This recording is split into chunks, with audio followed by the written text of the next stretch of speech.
Hey everybody, it's me, Gregory Mannarino. How are you today? It is Tuesday, May 22nd, 2018. Sorry I'm kind of starting off with like this little giggle going on here, but it's simply just, it's too much. I don't know how many of you are watching any of the financial channels or any of the articles that are being fist-fed to all of us by the mainstream writers, but here's the narrative today. Are you ready? Sit down. Well, apparently this trade war, again, I spoke a little bit about this yesterday, it's kind of on hold, and that's why stocks are higher today, although the Dow Jones Industrial Average, as I am doing this, is at the flat line. Did open higher, but quickly sold off. But that's what they're doing here. They're trying to convince people once again that everything could not possibly be better, and stocks continue to rise because the consumer is strong. I want to talk about that in a second. And companies are going to keep making unbelievable profit. Well, stocks are let's back up a moment here before I even go there. Do you know that this year, in the history of the stock market, we have never seen before companies buying back shares of stock like we have now? Think about what I just said. So companies are buying back huge amounts of their own stock. Now, why would they be doing that? Because they want to return cash to shareholders? Well, if that were the case, they would just increase the dividend. So obviously we know what's going on here. They're buying back shares of their own stock to keep it elevated. In other words, to prop up the markets. Now, with regard to the strong consumer, I'm going to beat up on Cramer right now. Cramerica. Well, this morning, Mr. Cramer there did push his narrative that the consumer is strong. But what Mr. Cramer won't tell you, and I would love to talk to Mr. Cramer face to face if he has the guts to call me or get in touch with me, or maybe who knows what.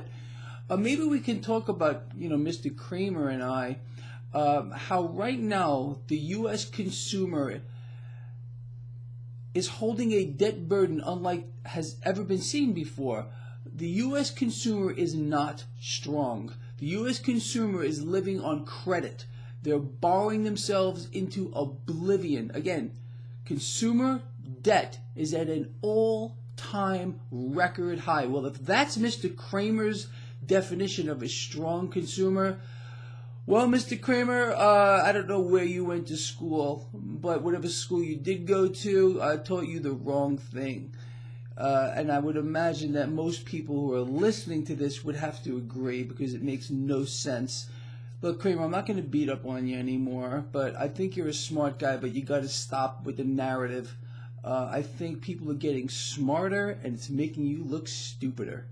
All right, with that said, I'm going to stop with that whole thing, but these things are going on right now, and what the stock market is doing is 100% based on what is going on in the bond market, more specifically that 10-year yield.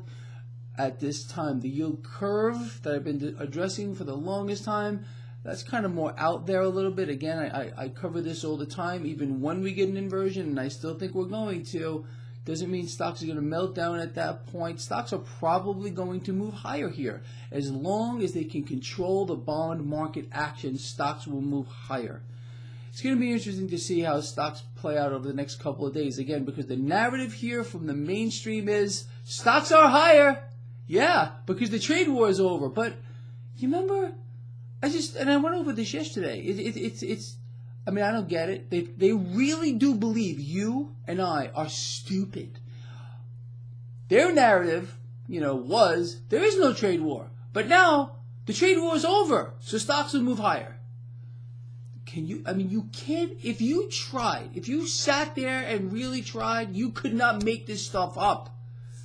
But that's what's out there, people. It's really too much. All right, with that said, let's sum this all up at the end of the day. It's going to be very lovely. See you then.